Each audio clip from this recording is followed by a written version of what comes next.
예, 또 안녕하십니까. 자연인에 대해서 지난 시간에 능력까지 행위 능력, 권리 능력을 봤었고, 오늘은 이제 18조부터 30조까지를 말씀드릴게요. 네. 1항 생활에 근거되는 것을 주소로 한다. 네, 주소 하는데 생활의 근거. 근데 여러분들은 주민등록지 이런 걸 잘 아시잖아요. 주민등록지는 이제 주민등록법에 의해서 등록된 장소를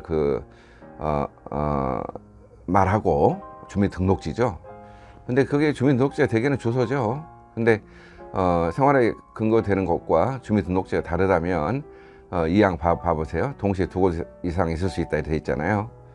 그러니까 주민등록지에 있는 것도 주소고, 그 다음에 그 현재 생활을 뭐 다른 곳에 하고 있다면 그곳이 또 주소가 될 수도 있어요. 거소가 나와 있는데 주소를 알 수 없으면 거소를 주소로 한다 이렇게 돼 있잖아요. 뭐 거처하는 곳 이런 뜻 아니겠어요? 그러니까 생활의 중심지가 주소인데, 이제 주소보다는 조금 이 생활의 중심지로서 역할을 좀 덜 하는 곳이 거소예요. 근데 주소 알 수 없으면 주소를 보니까 그렇게 하시면 되고, 국내에 주소가 없다 하면은 국내에 있는 거소가 주소다 이렇게 돼 있어요. 여러분들이 이제 본다 이렇게 이런 게 중요하거든요. 사실은 추정한다가 아니라 본다라는 뜻이에요. 의미가 있는 말이야. 나중에 법을 하다 보면은. 추정 같은 경우는 뭐 이렇게 추정한다라고 규정이 돼 있으면은 뭐랄까 반증을 들어가지고 번복할 수도 있는데, 이제 본다라고 돼 있으니까 민법 전에서 못 박아놨어요. 가주소 한번 읽어보십시오. 어느 행위에 있어서 가주소를 정한 때에는 그 행위에 관하여는 이를 주소로 본다. 당사자가 어떤 구체적인 알파라는 행위가 있는데, 그에 대해서 여기 뭐 서울 프라자 호텔을 그 가주소로 정했어요. 그러니까 서로 간에 그 협의해서 정했다는 뜻이에요. 그 행위, 알파라는 행위에 대해서는 프라자 호텔이 주소다 이 말이에요. 알겠습니까? 네. 그러니까 특정한 행위에 대해서 말하는 것이 가주소고, 주소, 거소는 일반적인 내용을 말하는 거거든요. 근데 왜 주소, 거소 이런 걸 해놨냐면은 주소가 갖는 법률상 효과가 있거든요. 이 부분은 나중에 또 배우게 될 것입니다. 뭐 돈을 꼬갔어. 근데 그 돈 어디다 갚아야 돼요? 그것이 이제 채권자의 주소지에다 갚아라 뭐 이렇게 나오거든요. 금전 채권 같은 경우는 돈 같은 경우는. 그 다음에 22조부터 29조까지가 부재와 실종이라는 거거든요. 그러니까 주소 다음에 나와 있는 이유를 알아야 돼요, 이게. 지금 여러분들은 민법이라고 하는 것이 참 사람부터 시작하는구나, 그것을 이해를 해야 돼요. 사람이 중요하니까. 사람이 나오고 나중에 물건이 나오고 그 사람들이 행하는 법률 행위가 막 나오거든요. 일단은 이제 사람부터 이렇게 나온다는 거 의미 있습니다. 종래의 주소나 거소를 떠난 자가 재산관리인을 정하지 아니한 때에는 법원은 이해관계인이나 검사의 청구에 의하여 재산관리에 관하여 필요한 처분을 명하여야 한다. 네, 잘 읽어주셨습니다. 종래의 주소나 거소를 떠난 자, 이 사람이 재산 관리가 필요해. 근데 재산 관리를 정하지 않았을 때는, 재산 관리를 정했을 때는 법원이 개입할 이유가 없어요. 그네들의 계약 관계이기 때문에. 그게 사실 위임계약이라 하죠. 근데 정하지 않은 때는 법원은 청구가 있었을 때 필요한 처분을 해야 한다고 되어 있잖아요. 누구의 청구? 이해관계인 검사의 청구예요. 검사가 많이도 나오죠. 공익의 대표자다 해가지고 검사가 청구권자로 되어 있는 경우가 많잖아요. 정신적으로 약한 사람들한테도 청구권자 됐었죠. 피성년 후견인, 피한정 후견인 이런 사람들 보호하는 사람이 그 검사 들어가 있었죠. 재산관리도 마찬가지. 이렇게 재산관리에 필요한 처분이다 했을 때 그 처분은 재산관리인을 선임하는 겁니다. 대체적으로 법정 대리인으로서의 역할을 하게 됩니다. 본인의 부재 중 재산관리인의 권한이 소멸한 때에도 같다. 본인이 없어졌는데 본인이 정한 그 재산관리인의 권한이 소멸했어. 그럼 관리 못해? 부재자한테 불리해지죠. 네. 같다란 말이 뭔 말일까? 일정한 내 청구에 의해서 법원에서 개입을 해라 뜻이죠. 네. 재산관리인을 법원에서 재산관리인을 선임한다 이 말이에요. 2항 한번 읽어보십시오. 네. 본인이 그 후에 재산관리인을 정한 때에는 법원은 본인, 재산관리인, 이해관계인 또는 검사의 청구에 의하여 전항의 명령을 취소하여야 한다. 예, 본인이 그 후에 지금 민법은 있잖아요. 영어도 아니고 국어예요. 국어를 잘한 사람이 민법을 잘합니다. 또 법을 잘할 수 있어요. 자기가 어떤 어떤 입장에 있다 하더라도 책 읽기를 좋아하고 또 글을 잘 읽는다면 아주 도움됩니다. 그 후란 말은 뭔 말인가? 법원에서 재산관리인을 선임한 후에 스스로 다시 돌아와서 재산관리인을 정했어. 그러면은 뭐 법원에서 선임한 재산관리인이 앞서겠어요? 본인이 다시 정한 사람이 앞서겠어요? 그렇죠. 그러니까 법원은 뭐 해야 된다? 취소해야 된다 이거죠. 전항의 명령을 선임한 것을 취소해야 된다는 거예요. 다만 뭐 법원에서 뭐 할 일이 없다고 밤낮 그 사람 집에 가서 해줄 수는 없잖아요. 그러니까 일정한 데에 청구가 있어야 한다는 거죠. 본인 재산관리인 이해관계인 검사의 청구. 검사 들어가잖아요. 23조 한번. 관리인의 개임. 부재자가 재산관리인을 정한 경우에 부재자의 생사가 분명하지 아니한 때에는 법원은 재산관리인, 이해관계인 또는 검사의 청구에 의하여 재산관리인을 개임할 수 있다. 아, 그렇죠. 지금 부재자가 재산관리인을 정했어. 그러면 법원은 개입할 이유가 있어요, 없어요? 없습니다. 근데 그렇다면 이제 부재자가 이 정한 재산관리인이 재산관리를 할 거 아닙니까? 근데 부재자가 생사가 죽었는지 살았는지를 알 수가 없단 말이야. 그러면은 재산관리인이 자기 이익을 위해서 할 수 있죠. 그렇기 때문에 법원은 일장자의 청구에 의해서 그 재산관리인을 개임할 수 있다. 바꿀 수 있다는 거예요. 바꿔가지고 그럼 어떻게 될까요? 개임된 재산관리인은 법정 대리인이 되는 거야. 법원에서 선임한 사람하고 똑같은 사람이 되는 겁니다. 알겠습니까? 그 의미가 있죠. 개임도 하나의 재판이에요. 24조 관리인의 직무 1항 법원이 선임한 재산관리인은 관리할 재산 목록을 작성해야 한다. 이거 보니까 1항에서 선임한 나와 있잖아요. 2항도 선임한. 그렇죠? 자, 선임하지 않고 부재자가 정한 재산관리인은 재산 목록을 작성해야 된다 이런 조항의 적용을 받지 않아. 스스로 자기들이 계약관계상 알아서 하는 일이고 법원에서 선임한 재산관리인에 대해서 이런 재산 목록 작성 의무를 정하고 있어. 2항 법원은 그 선임한 재산관리인에 대해서 그 재산 보존하기 위해서 필요한 처분을 명할 수 있어요. 알겠습니까? 선임한 재산관리인에 대해서 법원이 개입할 수가 있다는 거죠. 재산 보존을 위한 필요한 처분을 명하면 어때요? 관리인은 그것을 수행을 해야 되는 거죠.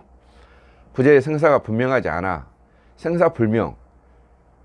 이해관계인이나 검사의 청구가 있는 때에 법원은 부재가 정한 재산관리인한테도 이러한 처분을 명할 수 있다는 거예요. 뭔 말일까요? 생사불명 시에 부재자가 정한 재산관리 엉뚱하게 행동할 수 있죠. 하기 때문에 재산 목록 작성해라. 그 다음에 이런 처분을 해라. 처분을 명할 수가 있다는 이야기예요. 충분히 이해하시죠? 독자들도 이해를 할 수 있을 걸로 봅니다. 4항 전 사망의 경우에 그 비용은 부재의 재산으로서 지급한다. 부재자 재산 관리를 위해서 하는 일이라 비용 같은 거 지출된 돈은 부재자 재산으로서 지급한다 뜻이에요. 자, 그러면 이제 25조에서 관리인의 권한 나와 있거든요. 네. 한번 읽어 주십시오. 관리인의 권한. 법원이 선임한 재산관리인이 제118조에 규정한 권한을 넘는 행위를 하면은 법원 허가를 얻어야 한다. 네, 여기까지 볼게요. 부재자가 정한 재산관리인이 아니고 부재자가 정한 재산관리인의 그 권한의 범위는 부재자가 정해 주겠죠. 그러니까 이게 규정을 둘 필요는 없어요. 근데 법원이 선임한 재산관리인에 대해서는 이러한 제약을 둡니다. 법원의 허가를 얻어라. 어쩔 때 118조에 규정한 권한을 넘는 행위. 그게 바로 뭐냐면 보존행위, 이용행위, 개량행위 이런 관리적인 행위를 말해요. 보존하는 거, 그 다음에 이용하는 거, 그 다음에 개량하는 거, 좋게 개량하는 거 이런 것은 할 수는 있어요. 근데 그것을 넘는 행위를 할 때는 예컨대 처분행위 할 때는 처분한다, 매각해서 돈으로 바꾼다, 이런 거 재산을 이럴 때는 법원의 허가를 얻어야 된다. 허가를 얻지 않으면은 이건 무권 대리가 된다라고 말해요. 무권 대리가. 그 다음에 부재 생사가 분명하지 않은 경우에, 생사 불명 하면은 뭐 엉뚱하게 할 수 있잖아요. 그 재산 관리인이 부재가 정한 자라 하더라도 이럴 때에도 법원의 허가를 얻어서 처분 행위를 하라, 이런 뜻이에요. 그렇지 않겠어요?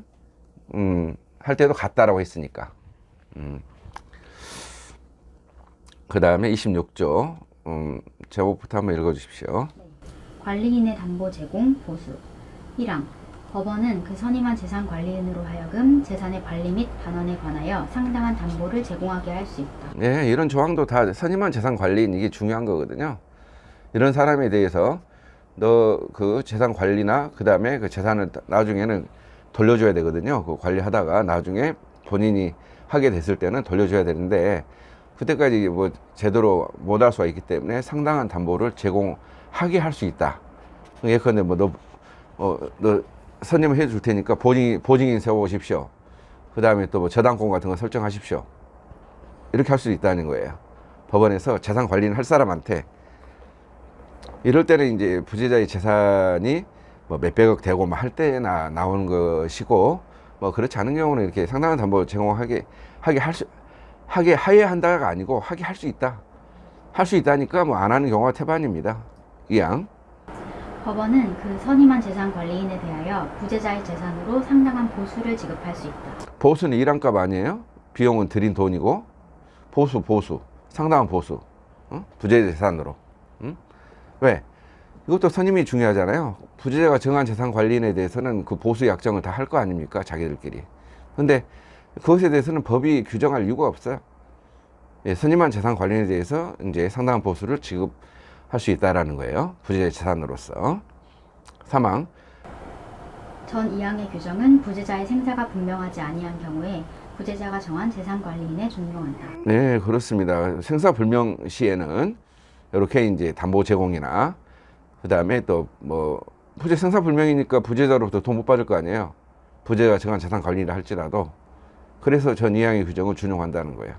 준용한다는 말의 그 의미가, 이걸 준용한다는 말을 안 해놓으면 있잖아요. 생사가 분명하지 아니한 경우에 1항 이야기를 똑같이 써야 될 거 아니에요.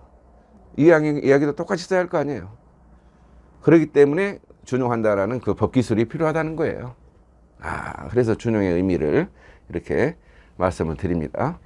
여기까지가 부재자, 민법은 이제 부재자에 대해서 베푼 제도가 이렇게, 부재자 재산 관리, 그 다음에 재산 관리하기 함으로써 부재자 재산을 이제 보존해 주고, 지켜준다는 거거든요. 근데 부재자란 것은 종래의 주소나 거소를 떠나서 당분간 도래할 가능성이 없는 사람, 그러니까 법률 용어니까 도래 이렇게 말하는데 돌아올 가능성이 없는 사람 말이에요.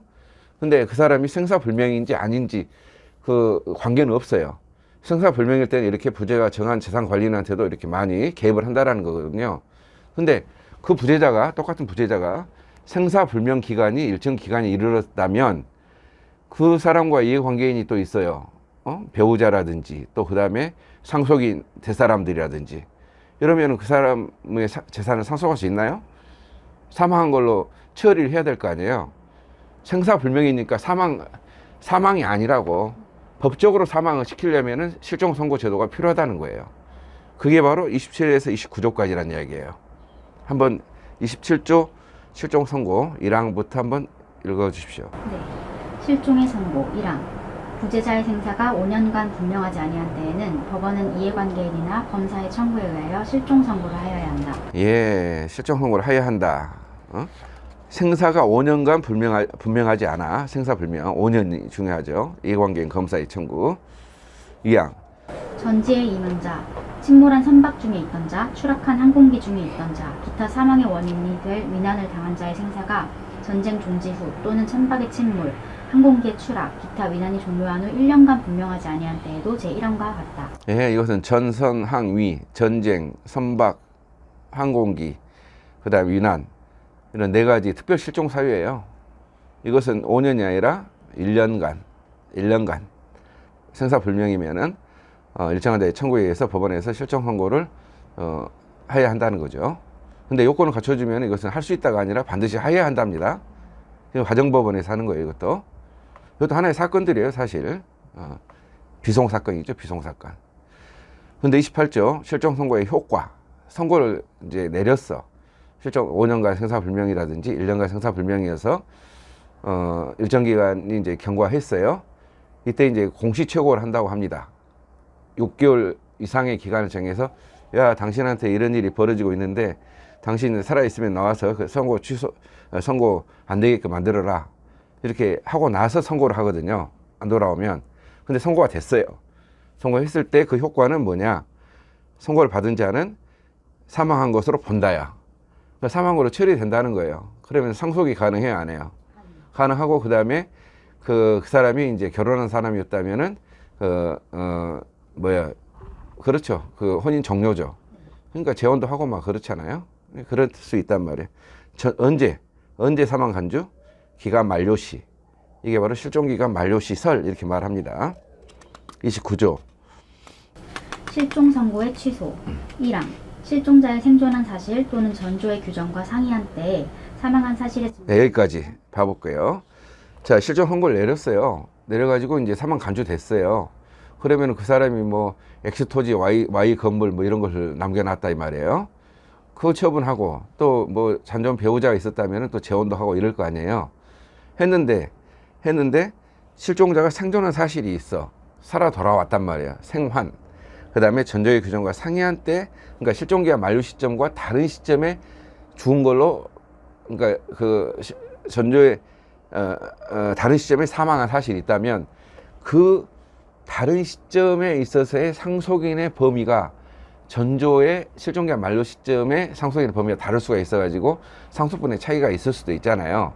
이런 일이 벌어질 수도 있단 말이에요. 이랬을 때 돌아온 사람은 법원을 또 이용해가지고 실종 선고를 취소해달라고 할 수가 있다는 이야기예요. 그래서 증명이 있으면 법원은 본인 이해관계인 검사의 청구에 의해서 실종 선고를 취소해야 한다. 취소 재판을 해야 된다 이거예요. 그러면 우리가, 야, 선생님 저기 지난 시간에 능력 할 때도, 행위 능력 할 때도, 제한 능력 이런 거 할 때도 취소 가능하다 이렇게 했고, 그 소급표가, 그것은 법률 행위를 취소하는 거야. 자기들이 매매나 임대차 이런 걸 취소하는 거고, 이것은 법원에서 자기가 행한 실종 선고 재판을 자기가 취소하는 거예요. 그러면 상식적으로 봤을 때 이 실종 선고를 내렸던 재판이 처음부터 없어지지 않겠어요? 그러니까 소급표가 있다는 거야. 취소 재판 시부터가 아니라 애초부터 그 소급에서 실종 선고가 잘못된 것이니까 죽었던 사람은 산 사람이 돼야 되겠죠. 산 사람이 되면 어떤 문제가 생겨요? 실종 선고를 듣고 뭐 재혼한다든지 또 아빠 재산 또 판다든지 해가지고 또 산 사람도 있을 거 아니에요. 또 재혼한 상대방도 있을 거 아니에요. 그래서 이 사람이 돌아와가지고 그 다른 남자한테 막 욕을 하고, 너희들 뭐야? 하고, 그 다음에 재산도, 내 재산이 왜 갔어? 왜 이렇게 됐어? 할 수 있잖아요. 그러니까 일단은 선고가 애초부터 잘못된 것이 되기 때문에 다들 원위치 돼야 되는 거예요. 원상 회복돼야 되는 건데, 그러나 배우자도 모르고 했고 상대방도 모르고 재혼했고 재산 팔 때도 상속인도 모르고 팔고 산 사람도 모르고 샀다면 그 행위들은, 그 사고 팔고 한 행위나 재혼이라는 이러한 신분 행위는 효력이 있다라고 해야 되겠어요? 없다고 해야겠어요? 모르고 한 거는. 그렇죠. 이게 이랑 단서를 한번 읽어보세요. 그러나 실종 선고 후 그 취소 전에 선의로 한 행위의 효력에 영향을 미치지 아니한다. 아시겠죠? 선고 후 취소 전이라는 게 중요해요. 선고는 일단 듣고 나서 그것이 재판이 취소되기 전에 재혼한다든지 매매한 거, 그것은 효력에 영향이 없단 말은 유효란 뜻이에요. 유효라는 거니까 재혼도 유효고, 그 다음에 그 재산 취득한 사람도 효력이 있다는 거예요. 이행 한번 읽어주십시오. 네. 실종 선고의 취소가 있을 때에 실종의 선고를 직접 원인으로 하여 재산을 취득한 자가 선의인 경우에는 그 받은 이익이 현존하는 한도에서 반환할 의무가 있고, 악의인 경우에는 그 받은 이익에 이자를 붙여서 반환하고 손해가 있으면 이를 배상하여야 한다. 2항에서 잘 읽었습니다. 선고에 취소가 있어. 재판이 이제 됐는데 취소가 됐단 말이야. 선고를 직접 원인, 이게 중요하죠. 재산을 취득한 사람, 상속인 같은 사람이겠죠. 그 다음에 유언으로 그 유증받은 사람, 이런 사람. 그러니까 실종자가 이제 그 옛날 유언했다는 거죠. 뭐 한 10년 전에 유언했다 이런 뜻이 아니겠어요? 5년이라는 그런 실종 기간도 있는데 유증받은 사람 이런 사람이 선이 몰랐어. 이럴 때는 원사 회복을 할 때 조금만 반환해도 된단 말이야. 현존한 한도에서 현재 존재하는 한도 써버린 건 반환할 필요가 없다. 그리고 악의인 때는 알았을 때는 이제 더 덤터기 써야 되겠지. 받은 이익 다, 또 그것이 돈이라면 이자, 그다음 기타 뭐 악질적이다 하면 손해배상까지 실종 그 선고 취소를 받은 본인한테 해야 한다는 뜻이에요. 사실 이게 이제 29조 2항은 748조 1, 2항하고 같은 어떤 내용이에요. 선인 때 현존 이익, 악의인 때는 이익이다, 이자, 손해 뭐 이런 거, 부당이익 반환 범위와 똑같은데 이 조항은 실종 선고 취소로 인하여 실종 선고를 직접 원인해서 재산을 취득한 자가 취소되었을 때에 반환해야 할 범위를 특별히 정한 것이다, 이렇게 이해하면 되는 건데 뭐 인문 강의이기 때문에 뭐 좀 그대로 조항 그대로를 이해를 해주시 바랍니다. 이게 이제 부재와 실종까지 했고 30조 이제 이것은 이제 별도의 내용인데 동시 사망. 2인 이상이 동일한 위난으로 사망한 경우에는 동시에 사망한 것으로 추정한다. 추정입니다. 추정. 지금 현재 다 본다. 28조 본다잖아요. 사망한 걸로 본다. 저것은 그 본다라고 되어 있기 때문에 어떻게 되냐면 28조는 실종자가 다시 돌아왔어요. 나란 말이야. 그러면은 반증이 된 거죠. 그거 가지고 번복할 수 있어요, 없어요? 없다는 거예요. 취소 재판은 걸어야 된다는 거예요. 근데 추정 같은 경우는 번복해가지고 동시에 사망한 걸로 추정이 아니라 다른 시기에 따로따로 죽었어.